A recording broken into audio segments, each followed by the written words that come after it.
दोस्तों, हमारी सृष्टि में बहुत से ऐसे डायमेंशंस और जीव हैं जिनसे हम बेखबर हैं। इन जीवों का अस्तित्व हमेशा से ही हमारे लिए एक रहस्य रहा है, क्योंकि विज्ञान सिर्फ उन्हीं चीजों पर भरोसा करता है जिसे हम देख पाते हैं। लेकिन हमारी ही दुनिया में ज्यादातर लोग अपने जीवन में कभी न कभी ऐसे जीवों के संपर्क में आ जाते हैं जिन्हें विज्ञान नहीं मानता। ऐसे ही रहस्यमयी जीव हैं जिन्स, जिनका वर्णन प्राचीन काल से आज तक होता रहता है। आज के एपिसोड में हम जिन्स के पूरे रहस्य के बारे में जानेंगे, तो एपिसोड को अंत तक जरूर देखिएगा। जिन्स, जिन्हें डिजिन्स या जीनी के नाम से भी जाना जाता है, ऐसे पारलौकिक जीव होते हैं जिनका वर्णन प्री इस्लामिक अरेबियन और इस्लामिक माइथोलॉजी में मिलता है। ज्यादातर लोग जिन्स को भूत या प्रेतात्मा मानते हैं जो किसी व्यक्ति की मौत के बाद बनते हैं, लेकिन ये बात सच नहीं है।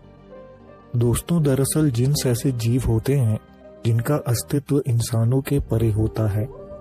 कुरान में बताया गया है कि जिन्स ऐसे जीव हैं जिन्हें अल्लाह ने अग्नि और वायु तत्व से बनाया है, जबकि इंसान पंच तत्वों से बने होते हैं। जिन्स अलग डायमेंशन में रहते हैं जो हमारी आंखों से आमतौर पर ओझल रहता है। जिन शब्द का अर्थ है अज्ञात, जो हमारी आंखों से अदृश्य है। वो हमारी तरह ही पैदा होते हैं, हमारी तरह ही खाते पीते हैं। वो आपस में जोड़े बनाकर संबंध भी बनाते हैं और अंत में मृत्यु को प्राप्त भी होते हैं। ये जीव हमारी ही तरह घर और बस्तियां बनाकर अपना जीवन बिताते हैं। दोस्तों, ये जिस डायमेंशन में रहते हैं वहाँ का समय हमारे डायमेंशन के समय के मुकाबले काफी धीरे चलता है। इसी वजह से इनकी उम्र हमारे डायमेंशन के हिसाब से हजारों साल की हो सकती है। इवोल्यूशन या विकास क्रम में जिन्स इंसानों से आगे की कड़ी है। यही वजह है ये जीव हमसे ज्यादा विकसित होते हैं। जिन्स के पास पारलौकिक ताकतें होती हैं जिनकी मदद से ये अपना आकार बदल सकते हैं और कई असंभव दिखने वाले काम भी कर लेते हैं। दोस्तों, हायर डायमेंशन में रहने की वजह से जिन्स हमारी दुनिया में आ सकते हैं और प्राचीन काल से ही ये इंसानों के संपर्क में रहे हैं। जिन भी इंसानों की तरह ही अच्छे और बुरे दोनों होते हैं। जो जिन भगवान के दिखाए मार्ग को अपना लेता है उसे अच्छा जिन माना जाता है, लेकिन जो इस मार्ग पर नहीं चलता उसे ईविल समझा जाता है। कुछ जिन धरती में रहना पसंद करते हैं। ये अक्सर खाली उजड़े हुए घरों और बियाबान रेगिस्तानों में अपना ठिकाना बनाते हैं।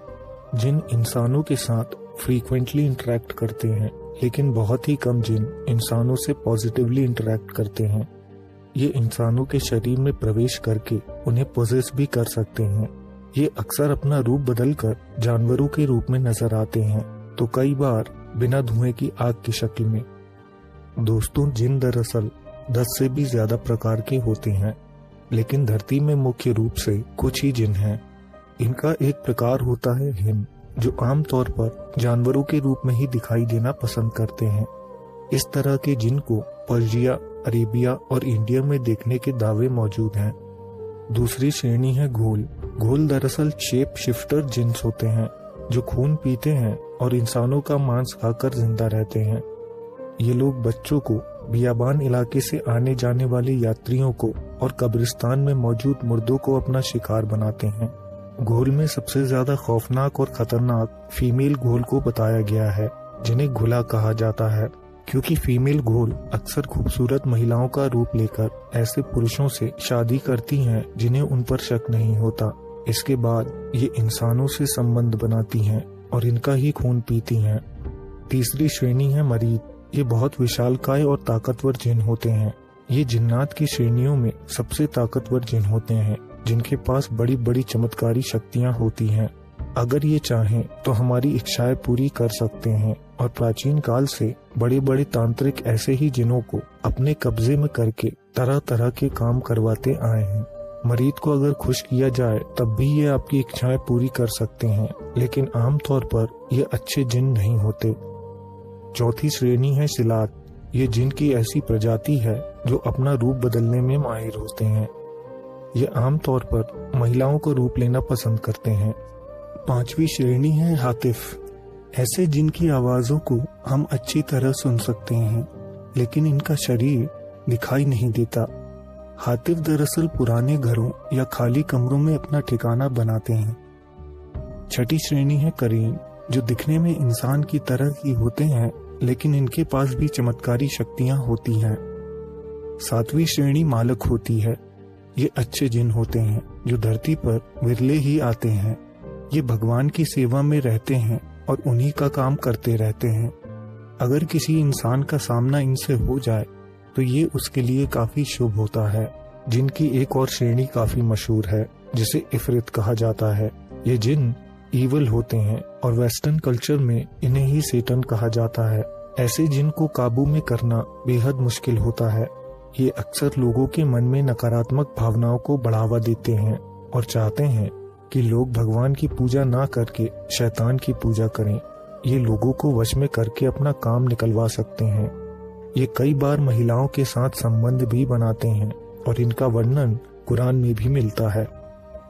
दोस्तों, इफरित को ऐसी दुर्घटनाओं के लिए जिम्मेदार भी माना जाता है जिससे भारी जनहानि होती हो या इंसानों का विश्वास भगवान से कम होता हो। दोस्तों, जिन के बारे में कई किस्से, कहानियां, कविताएं और फिल्में बनाई गई हैं। आमतौर पर लोगों का सामना जिन से होता रहता है। कुछ सालों पहले पाकिस्तान के एक न्यूज़पेपर में कराची में रहने वाले एक जिन की सच्ची घटना पर स्टोरीज कवर की गई थी। ये किस्सा था एक मछुआरे का, जिसका बेटा लाख कोशिशों के बाद भी कोई नौकरी नहीं पा सका। ये लड़का भी मछुआरा बना, जो समंदर में जाकर मछलियां पकड़ता था। एक दिन उसकी मुलाकात एक ऐसे व्यक्ति से हुई जो उसकी जिंदगी में काफी रुचि रखता था। ये दोनों जल्द ही अच्छे दोस्त बन गए और अक्सर साथ में समय बिताने लगे। एक दिन वो लड़का अपने दोस्त को मछली पकड़ने अपने साथ बोट में ले गया। ये दोनों जाल फेंककर आपस में तरह तरह के हलवों के बारे में बातें कर रहे थे। तभी मछुआरे ने कहा कि उसे मद्रास का हलवा बेहद पसंद है। उसने कहा काश आज वो हलवा खा पाता। तभी उसके नए दोस्त ने उसे आंखें बंद करने को कहा। जैसे ही मछुआरे ने आंखें खोली, वो दोनों मद्रास में एक दुकान के सामने खड़े थे जहां हलवा मिलता है। आश्चर्य से मछुआरे ने अपने दोस्त से पूछा कि उसने ये कैसे किया। तब उस व्यक्ति ने बताया कि वो एक जिन है और उससे गुजारिश की कि वो ये बात किसी को ना बताए। दोस्तों, ये किस्सा एक अच्छे जिन का था। जैसे अलादीन के पास भी एक अच्छा जिन मौजूद था, लेकिन आमतौर पर जिन के किस्से खौफनाक ही होते हैं। आज के एपिसोड में बस इतना ही। जिन्स के बारे में आपके क्या विचार हैं, कमेंट बॉक्स में जरूर लिखिएगा। अगर वीडियो पसंद आया हो तो इसे लाइक करके हमें सपोर्ट करें। अगर आप चाहें तो हमारे चैनल को सब्सक्राइब भी कर सकते हैं। हम जल्द आपसे एक नए एपिसोड के साथ मिलेंगे। धन्यवाद।